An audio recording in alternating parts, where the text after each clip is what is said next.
मुलाच्या आठवणीनं विनोद घोसाळकर भाऊक झाले। संजय राऊत बोलत असताना घोसाळकर यांचे डोळे पाणावल्याचं पाहायला मिळालं। भाजप शिंदेंच्या सेनेकडून घोसाळकर कुटुंबावर दबाव असल्याचं संजय राऊतांनी म्हटलंय। ठाकरेंच्या शिवसेनेतच ठाकरेंना भेटून भूमिका स्पष्ट करणार असंही त्यांनी म्हटलंय। त्यांच्याने माझी चर्चा झाली।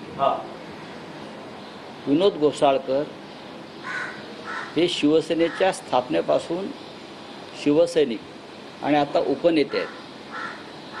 त्यांच्या घरामध्ये त्यांच्या मुलाचा एक दुर्दैवी प्रसंग घडला। त्यांच्या सुनबाई शिवसेनेच्या नगरसेविका होत्या।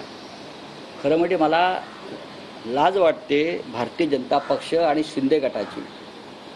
याही परिस्थितीत हे दोन पक्षाचे प्रमुख लोक त्या मुलीला फोन करून बरं का आमच्या पक्षात या, आमच्या पक्षात या, आमच्या पक्षात या, त्यांना लाज वाटली पाहिजे।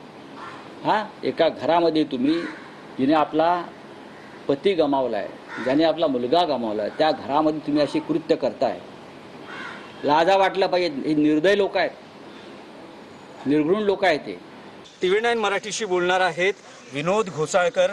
पक्ष स्थापनेपासून त्यांनी सगळं आपलं आयुष्य शिवसेनेसाठी वेचलं। आपण थेट बोलणार आहोत संजय राऊत यांच्या भेटीला आलेले।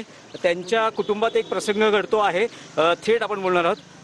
राऊत साहेबांना भेटलात, राऊत साहेबांनी ही भूमिका मांडली जो सध्या तुमच्या कुटुंबात प्रकार सुरू आहे।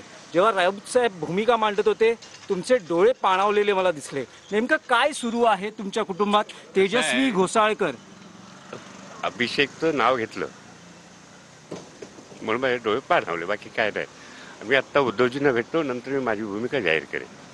पण काय भाजपकडून सतत तुमच्यावर किंवा तेजस्वी घोसाळकर यांनी भाजपत प्रवेश करावा याविषयी काही दबाव किंवा काही सतत संपर्क होतोय का? तुमच्या डोळ्यात दिसत आहेत अश्रू, तुमच्या डोळ्यात अश्रू दिसत आहेत।